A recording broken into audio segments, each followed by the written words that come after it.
Seigneur, je prie maintenant pour ta présence dans nos cœurs et nos pensées. Seigneur, nous t'aimons beaucoup avec tous nos cœurs. Merci pour cette opportunité pour donner la gloire à toi, Seigneur, parce que tu es digne de louange. Merci. Nous t'aimons beaucoup. Dans le nom de Jésus. Amen. Donc maintenant, Pasteur Hakim va partager la parole. Bienvenue parmi nous ce matin, ou plutôt cet après-midi, on a toujours l'habitude de dire ce matin, mais que Dieu vous bénisse. Dieu a toujours une parole ou quelque chose à donner pour des personnes qui sont à la recherche de Dieu.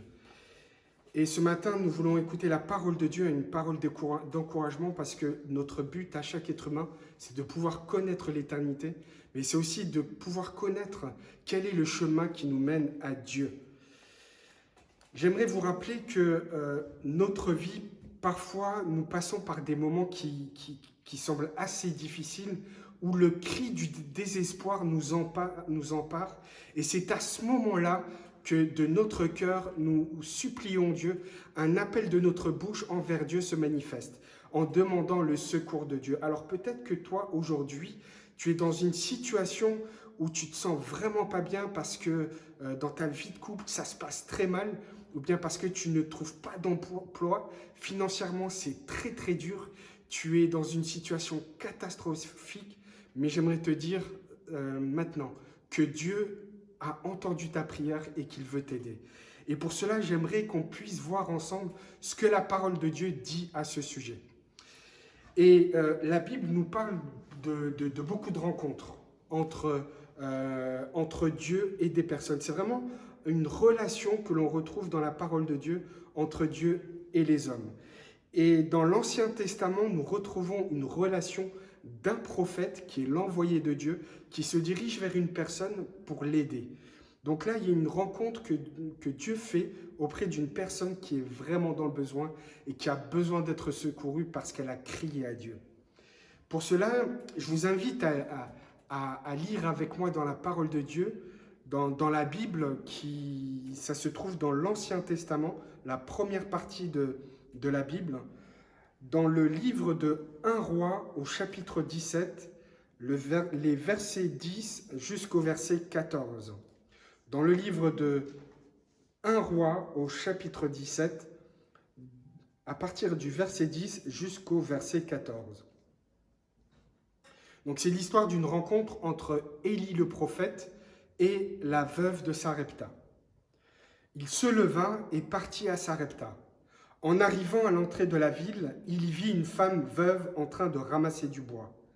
Il l'appela et dit « Je t'en prie, va me chercher un peu d'eau dans une cruche afin que je boive. » Et elle alla en chercher.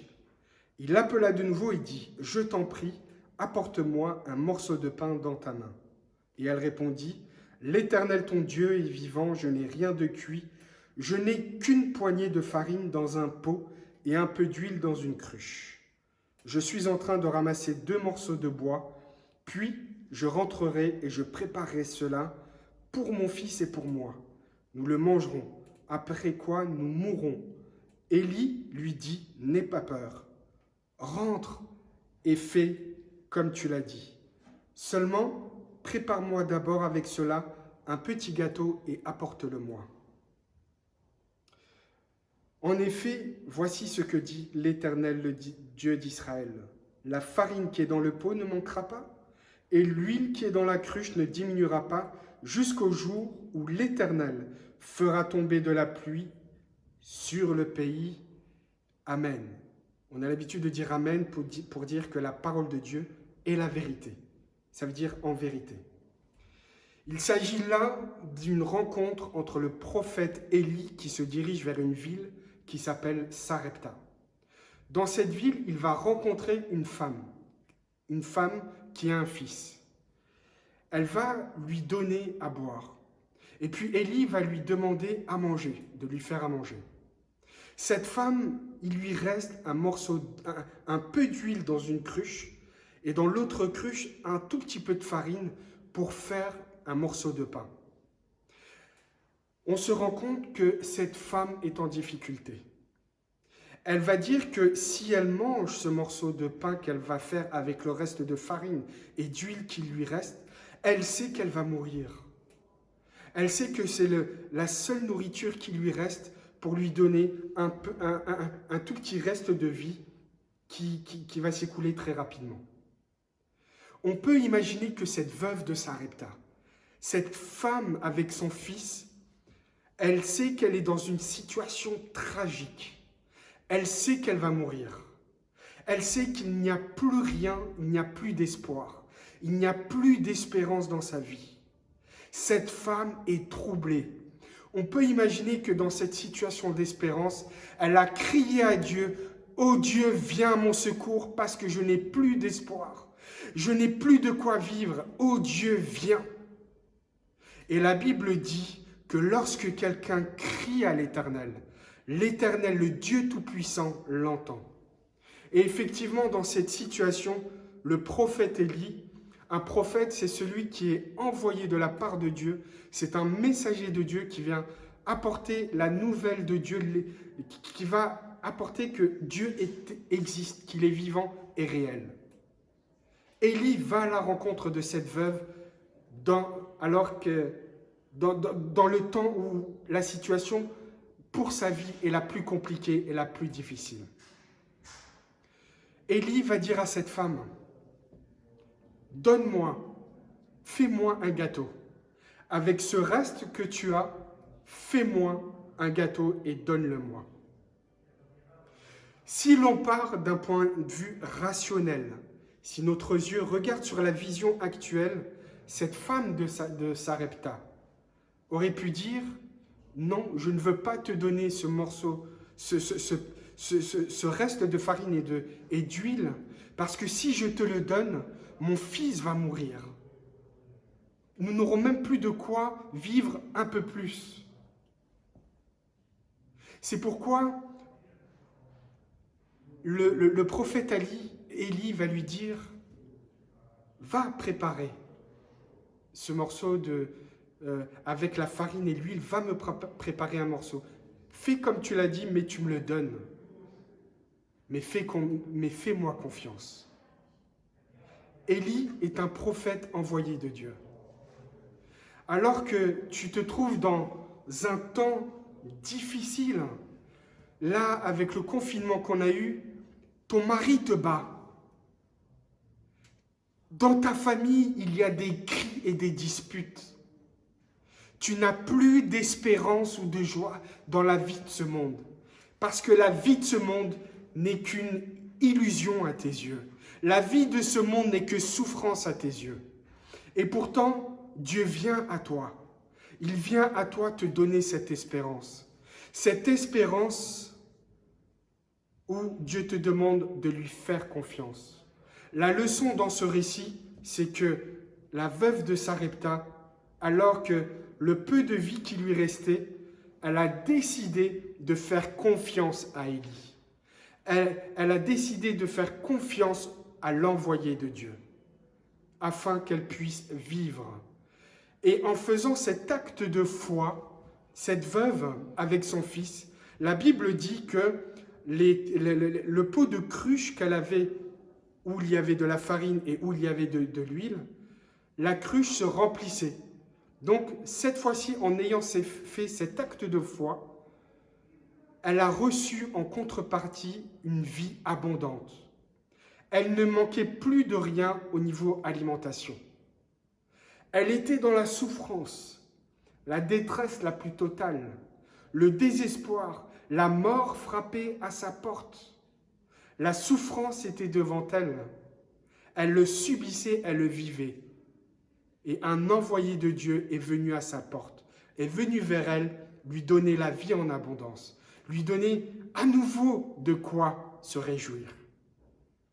Et je vous invite, vous aussi, à vous réjouir de cette nouvelle. Quelle est cette nouvelle? Jésus-Christ est venu apporter cette bonne nouvelle qui donne la vie éternelle. Il y a deux directions dans la vie, après la mort. L'enfer éternel et la vie éternelle. Pourquoi? Parce que l'homme a ce qu'on appelle une nature pécheresse dès sa naissance qui le conduit dans l'enfer éternel, qui l'a séparé de la relation et de la présence de Dieu.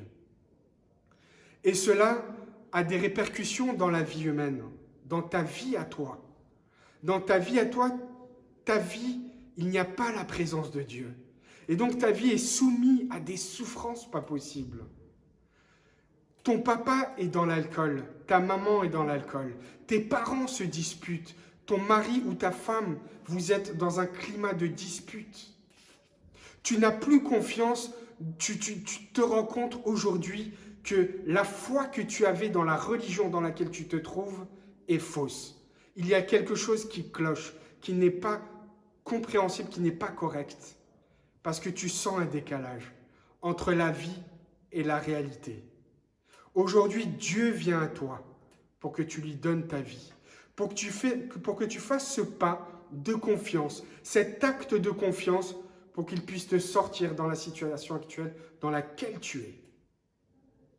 En faisant ce pas de confiance, crois que Dieu va intervenir dans ta vie. Et j'aimerais te conduire dans cette direction. Parce qu'en regardant cela, Dieu t'a envoyé un messager. Dieu t'a envoyé ce message de l'Évangile qui sauve, qui libère et qui guérit. Parce que nous pouvons compter sur un Dieu éternel, le Dieu Tout-Puissant, pour qui nous sommes ses enfants. Et comme un papa, nous voulons le meilleur pour ses enfants. Dieu a dit dans sa parole qu'il a donné son Fils afin que quiconque croit en lui ne périsse point, mais qu'il ait la vie éternelle. Il a dit aussi que la colère de Dieu demeure sur ceux qui ne connaissent pas Dieu, sur ceux qui n'acceptent pas par la foi l'évangile, le message de Dieu. Et pour ceux qui acceptent l'évangile, c'est la bénédiction, c'est le salut pour l'éternité. Je vous invite avec moi à faire ce pas de foi là où tu es. Là où tu es, fais ce pas de foi avec moi. Je veux te conduire dans ce pas de foi. Ferme les yeux, incline ta tête, en signe de reconnaissance, en signe d'acte de foi devant Dieu.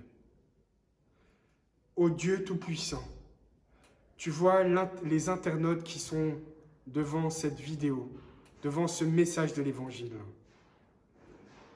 Que tu puisses les conduire dans cette bonne nouvelle. Tu es en train de les conduire dans cette bonne nouvelle. Seigneur notre Dieu, tu as dit dans ta parole qu'il y a un seul chemin, un seul intermédiaire entre Dieu et les hommes. Jésus est ce chemin qui sauve. Jésus est le chemin et la vérité et la vie. Par mes prières, Seigneur, je viens à toi.